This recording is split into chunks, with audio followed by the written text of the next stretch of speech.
Yo he estado hablando de la presencia de Dios, siendo que nuestro tema es en su presencia para este año.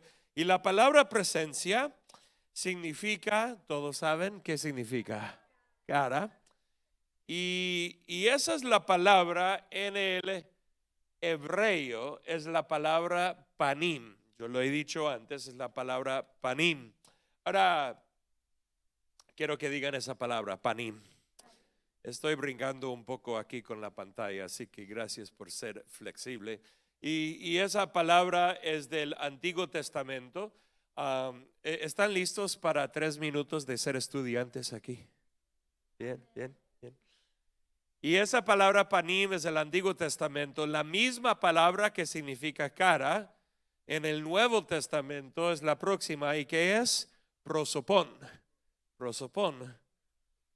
Suena como una medicina que tomas o algo, no sé, pero es prosopón.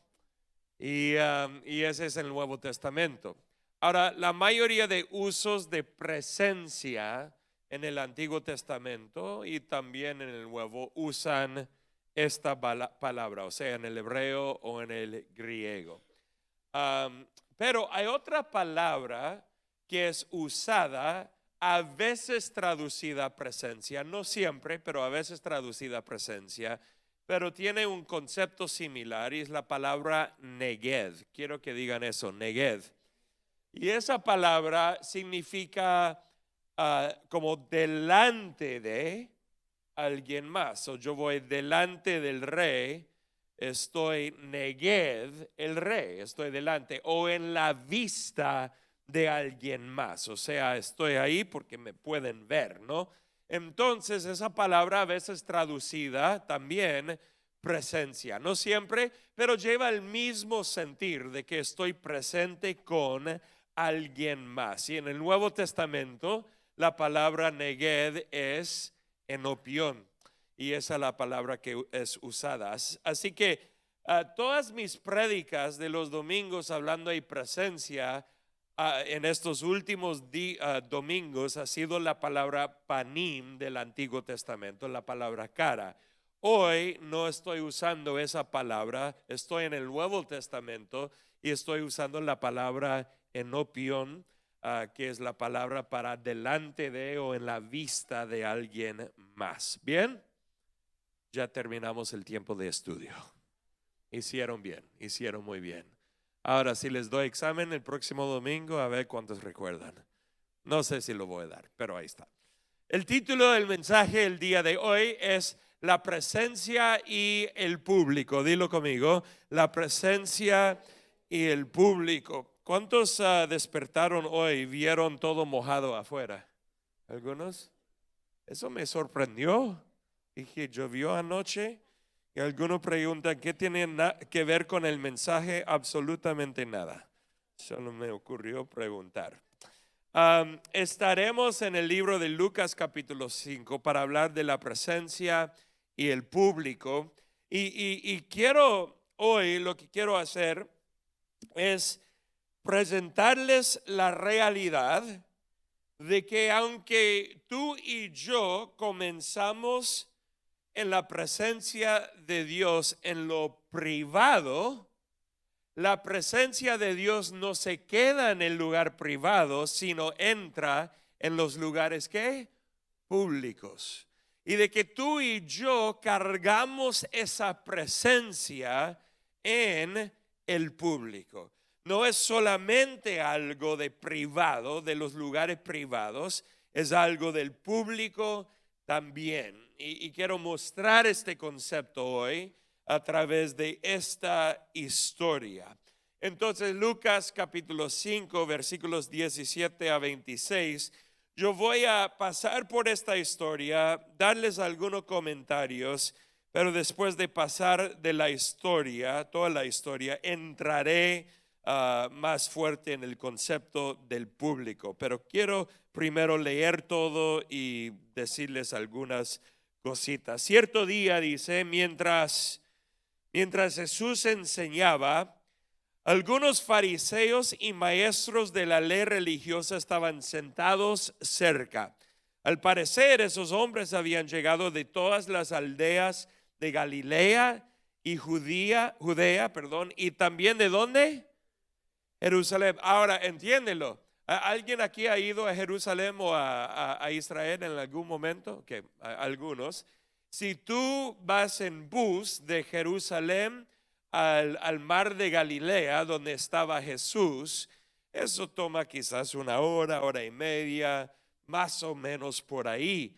Pero ellos no tenían buses, ellos iban caminando. Así que eso les tomó mucho más tiempo.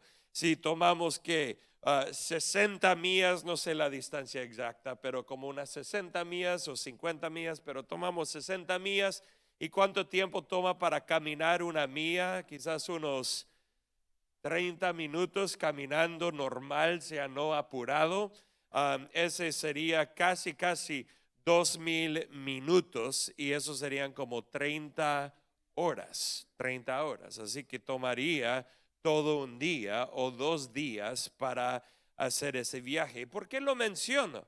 Porque la realidad es que Jesús estaba en una aldea, o sea, ahí en un lugar bastante rural. Hasta hoy, el mar de Galilea tiene unos hoteles y unas cositas y unos pueblitos por ahí, pero no es un lugar como ciudad grande, superpoblado. Y entonces en el tiempo de Jesús, pues menos, ¿no?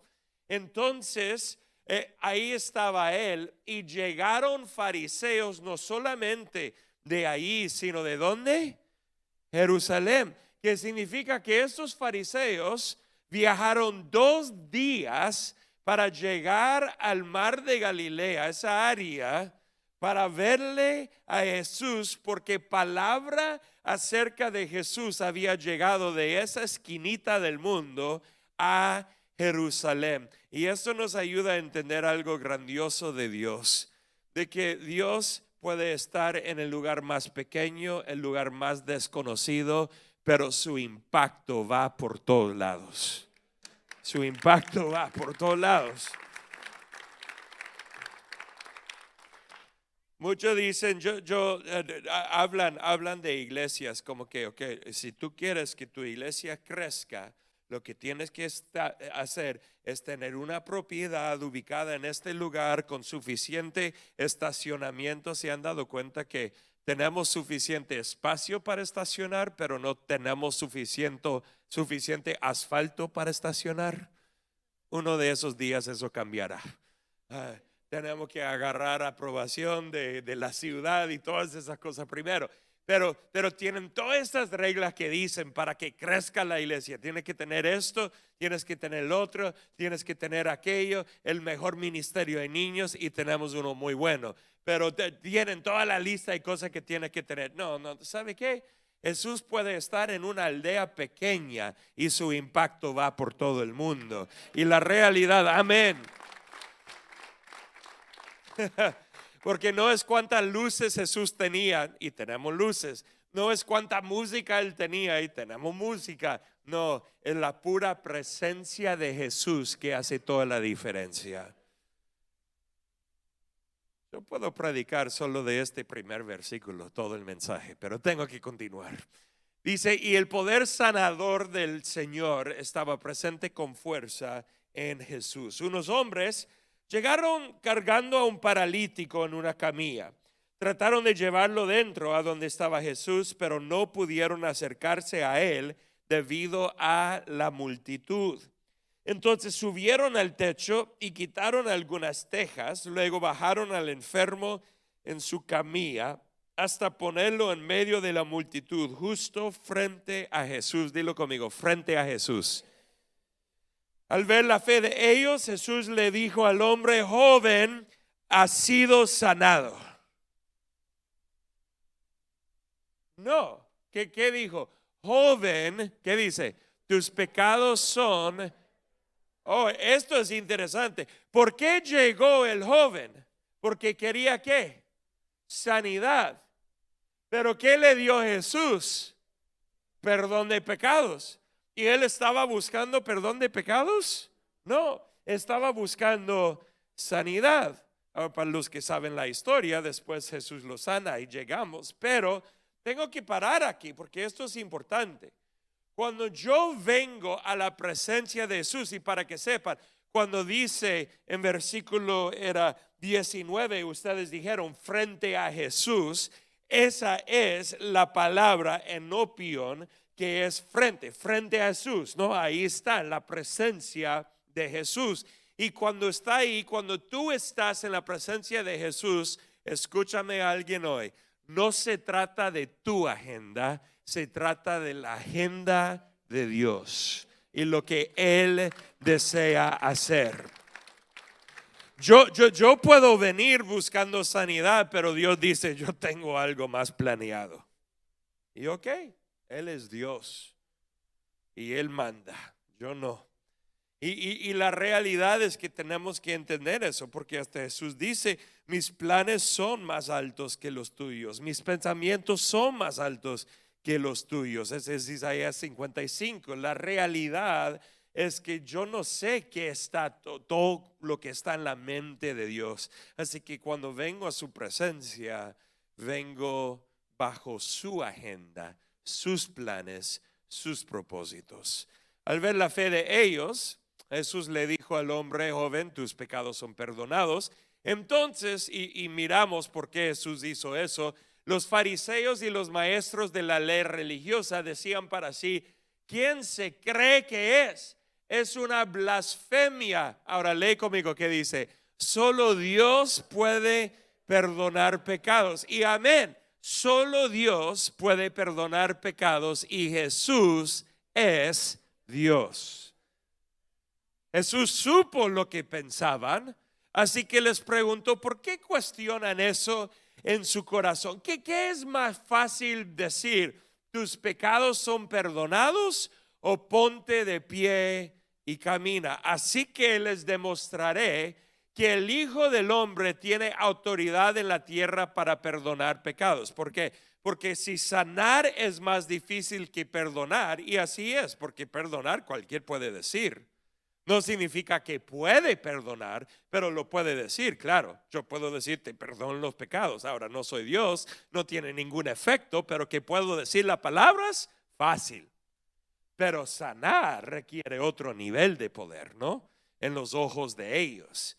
Entonces él dice, sanar es más difícil, así que entonces Jesús miró al paralítico, dice, versículo 24 todavía, y dijo, ponte de pie, toma tu camilla y ¿qué? Vete a tu casa.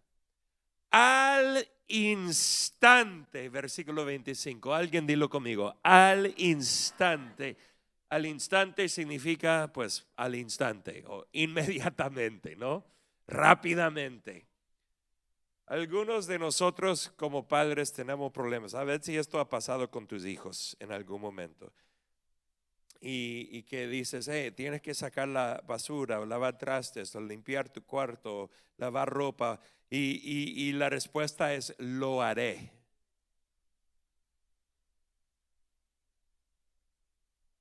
Quizás mañana o en 2 días, cuando estás ya bien enojado conmigo porque no lo he hecho. ¿Algún padre, madre aquí ha tenido experiencia con eso? Ok. Hay algunos aquí que no levantan la mano porque dicen, yo nunca tuve ese problema. En mi casa soy tan estricto que no, es que mis hijos me obedecieron al instante en todos casos. Que Dios te bendiga, lo hiciste bien, ok. Pero algunos de nosotros somos pecadores, ok, y no lo hicimos tan bueno como tú lo hiciste. Al instante, delante de todos, el hombre se levantó de un salto, tomó su camilla y se fue a su casa alabando a Dios. Te quiero proponer de que cuando tú vives en la presencia de Dios y Dios te dice algo, que tu respuesta con el Señor debe ser al instante, inmediatamente. No esperes con lo que el Señor te dice hacer, porque verás la gloria de Dios. Si Él no se hubiera levantado, posiblemente se hubiera quedado en su condición. Pero el al instante es señal de fe en el Señor, de creer en lo que Jesús le había dicho. Me dijo levantarme, agarrar mi cama e ir a la casa. Ok, yo le creo. Así que no, ¿qué tengo para esperar? Nada. Al instante, inmediatamente me levanto y lo hago. El asombro, dice el versículo 26, se apoderó de todos y quedaron pasmados. ¿Se apoderó de cuántos? Eso incluye los maestros de la ley, incluye los fariseos que antes no creían en él, todos. Y quedaron pasmados y alababan a Dios, exclamando: hoy hemos visto cosas maravillosas. Jesús mostró que Él es Dios y rápidamente todo cambió en sus corazones y comenzaron a alabarle. Ahora, yo quiero hablar de este concepto de público, lo público, porque es lo que es interesante es que aquí tenemos la presencia de Jesús y su presencia está no en un lugar privado, sino está en el público. ¿Ok? Dilo conmigo, en el público. Ahí es donde está. Así que cuando los amigos del hombre paralítico le traen, y quiero decir esto, que esta historia tiene tantas joyas. Tú puedes predicar esta historia en una multitud de maneras. Mi enfoque no tanto está en los amigos, ni en sí en el paralítico, un poquito, pero en cargar la presencia de Dios en el lugar público. Entonces, Jesús está en el lugar público y los amigos quieren venir y quieren la sanidad de Jesús. Ahora, no esperan para Jesús ir a otro lugar o estar en un lugar más privado. Ellos dicen: si Jesús está, ahí vamos ahorita. Así que ellos traen su amigo. No hay espacio para ellos, para nada. No hay espacio. Esto me recordó en el primer servicio de cuando Jesús nació, porque tampoco hubo espacio para María y José y Jesús. ¿Se acuerdan de eso? No hubo espacio, pero de todos modos Jesús llegó. Y la realidad es que no hubo espacio porque la casa estaba repleta de personas. No sabemos de quién era el dueño. Si el dueño se enojó porque ellos quitaron las tejas, no tenemos la menor idea. Pero lo que sí sabemos es que hay un montón de gente que está ahí y no hay espacio. Pero alguien escucha lo que les voy a decir. Aunque no haya espacio con las personas, siempre hay espacio con Jesús. Y ellos encontraron el espacio. Y él fue perdonado y también sanado. Ahora, antes de seguir adelante, quiero dar un anuncio. Yo estaba preparando para este mensaje, tuve un sentir tan fuerte del Señor y debatí un poco con Dios, como que pero quizás no es, quizás es mi mente y no sé, y al final sentí que esto verdaderamente era del Señor, de que nosotros haremos espacio. Dile a la persona a tu lado: haremos espacio. ¿De qué estoy hablando? El próximo domingo vamos a hacer espacio y vamos a orar por los enfermos, poniendo manos y ungiéndolos. ¿Ok? Ahora escúchame, oramos por necesidades, incluyendo enfermedad, cada semana, y lo haremos siempre, y Dios ha hecho milagros. Pero tuve un sentir de que Dios estaba llamándonos para el próximo domingo a hacer algo más específico, más enfocado, y haremos el espacio. Así que si tú tienes enfermedad, vendrás y oraremos por ti. Pero escúchame, alguien, el próximo domingo trae gente enferma. Trae gente enferma. Sé como los amigos de este paralítico. Si tienes que ir a traerlos de la casa con tu carro, si hay que agarrar un Uber para traerlos, o si tú quieres venir caminando como los amigos del paralítico con una silla y ruedas o algo y empujándolo, no me importa, pero hazlo, porque Dios hará maravillas. ¿Ok? Ahora, yo no puedo garantizar nada, yo no puedo decir cuántos o cuáles va a sanar, pero lo va a hacer. ¿Ok? Entonces, eso haremos el próximo domingo. Pero quiero que sepan que la sanidad de Jesús aquí ocurrió en el lugar público. Alguien dilo conmigo, público. O sea, él buscó a Jesús en el público y recibió perdón y recibió también sanidad. Ahora, ¿Jesús puede sanar en lo privado? Claro que sí. Pero entiéndelo bien, la presencia de Dios es igual de poderosa en cualquier lugar público que hay. Y no importa si el cuarto tiene gente que no cree. Tenía maestros de la ley, tenía fariseos, pero eso no para el poder del Señor para obrar en ese lugar. Él es el poderoso de Israel. Y Él manifiesta su poder en los lugares públicos. Y por eso oramos en nuestros servicios, porque creemos que Jesús sanará en este lugar. Pero quiero animarte. Tú, quien cargas la presencia de Jesús, ¿alguien carga su presencia? Tú quien la cargas, comienza a orar por los enfermos. Ay, pero no estoy avergonzado, no, querido. Tú cargas la presencia del Todopoderoso. ¿Qué son algunas personas que no creen nada de Jesús? No son nada, porque tú tienes el Todopoderoso contigo. Sé una persona que carga esa presencia a los lugares públicos. ¿Cuándo es la última vez que dijiste a un compañero de trabajo, ¿cómo puedo orar por ti? Y viste cómo el Señor hizo un milagro en ellos. Tienes el poder de Dios. Dile a alguien, tienes el poder de Dios. Y de ahí al final,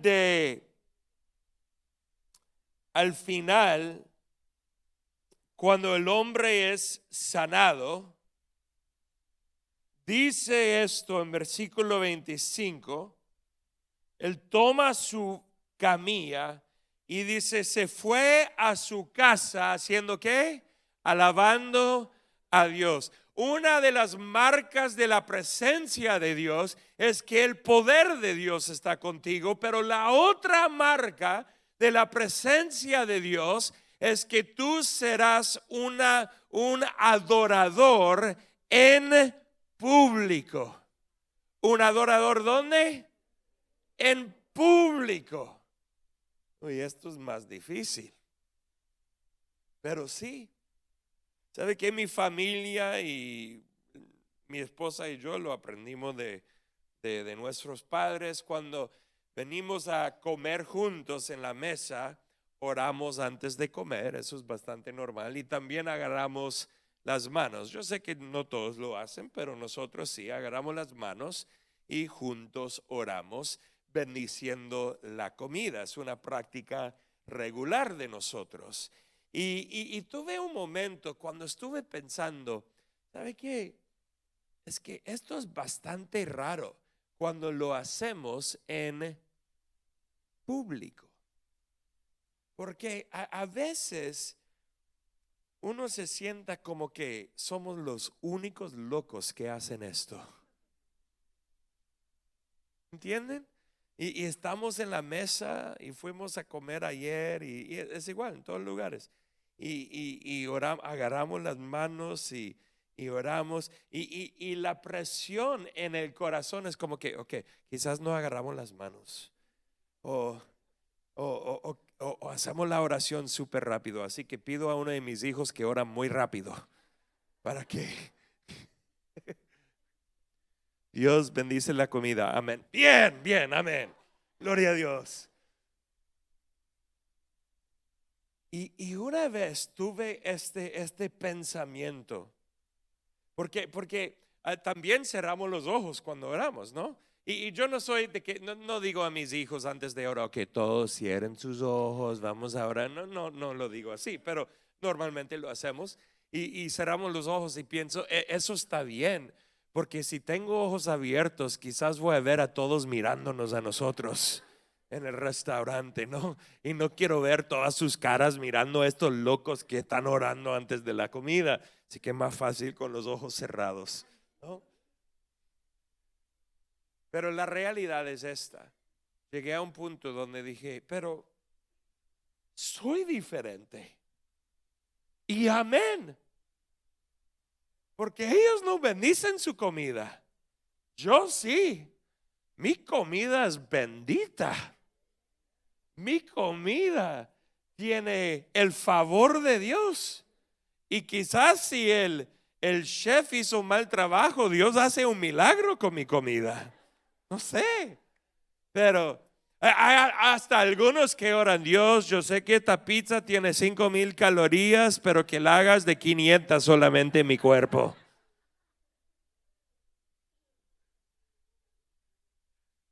Yo no puedo garantizar esa parte, ¿ok? Para nada. Pero llegué a este punto donde un denuedo entró en mi corazón. Mira esto. Y dije, ¿sabe qué?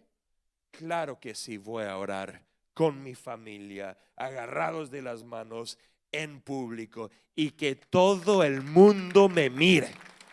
Que me miren. Que miren que hay una persona que valoriza tradición, sí. Que miren que hay una persona que somete a Cristo en público, en cualquier lugar donde uno está.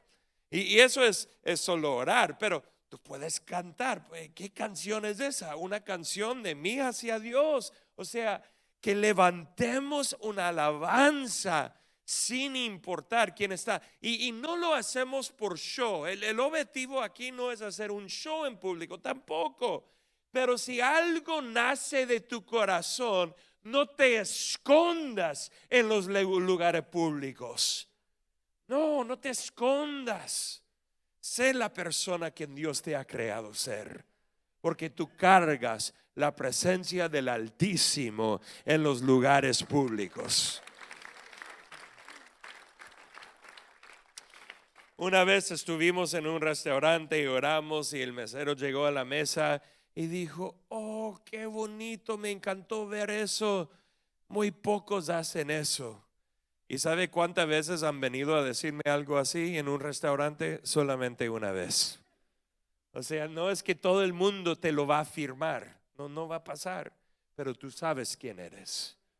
Así que cargo la presencia de Dios y el poder de Dios en público. Seré, por ser una persona de su presencia, seré un adorador. ¿Dónde? En público. En la presencia en los lugares públicos. Y la última cosa que quiero compartir viene del libro de Hechos, capítulo 19. Hechos 19. Podemos ir ahí y dice, comenzando en versículo 11. Dice: Dios le dio a Pablo el poder para realizar milagros excepcionales. Cuando ponían sobre los enfermos pañuelos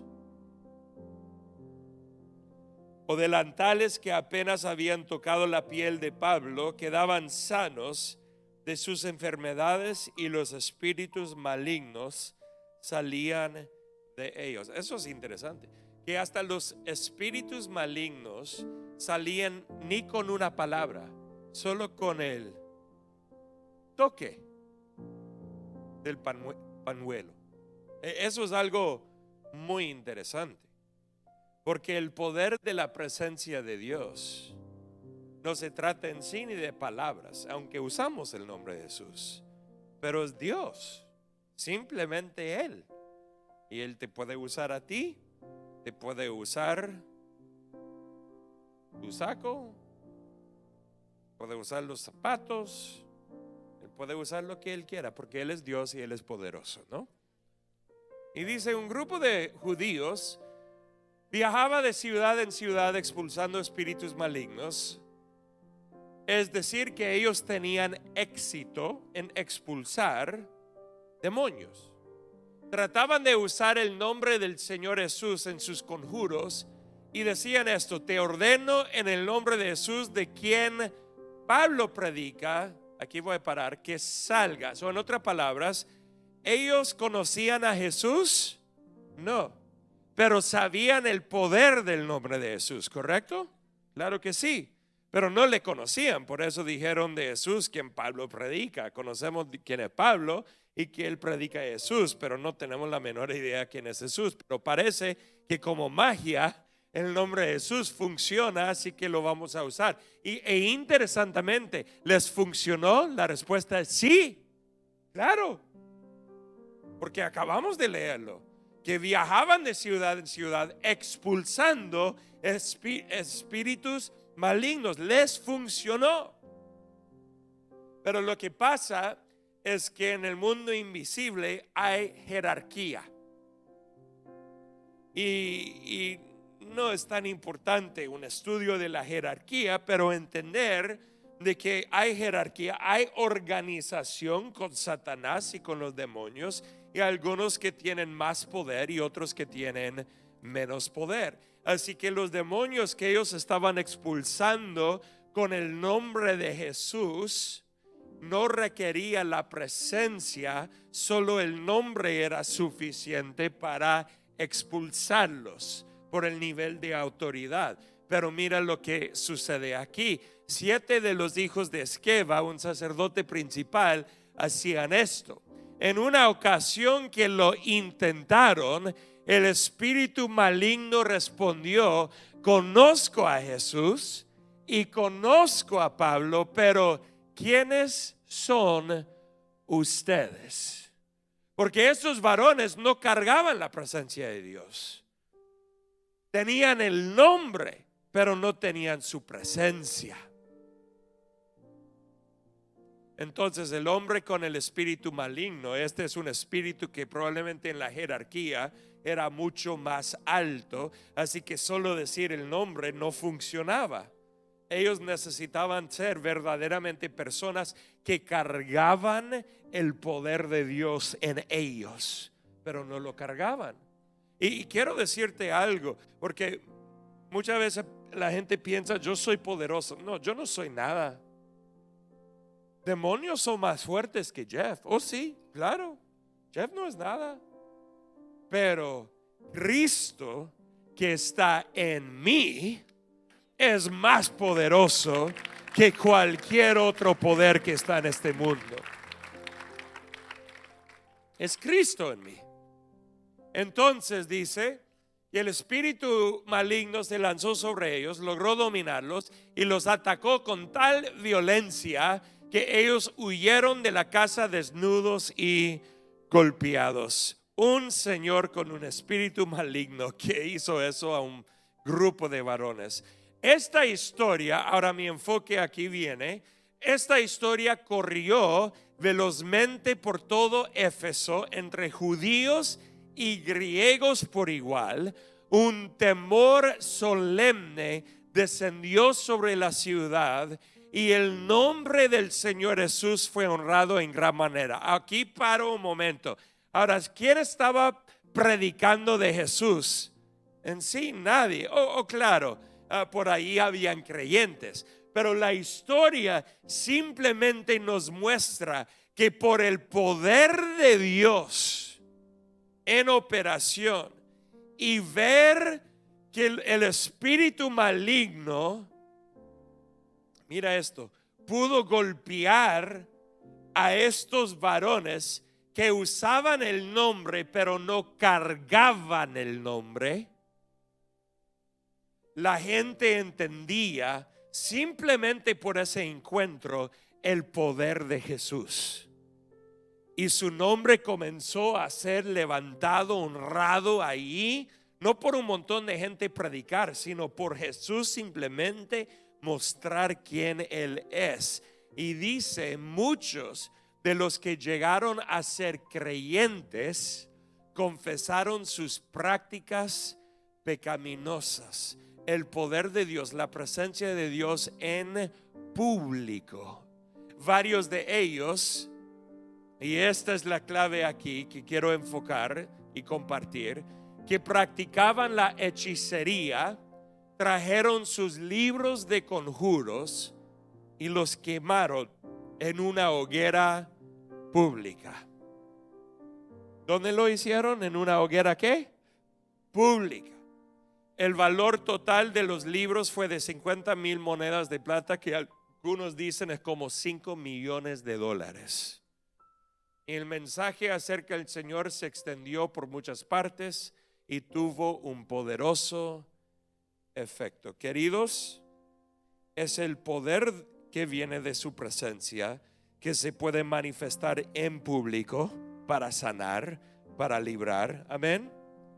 Es su presencia en nosotros en público para adorarle a Él, y es su presencia en nosotros en público para también, escucha, obedecerle a Él. ¿Sabe qué? Y hablo a jóvenes, hablo a adultos. Hay tanta presión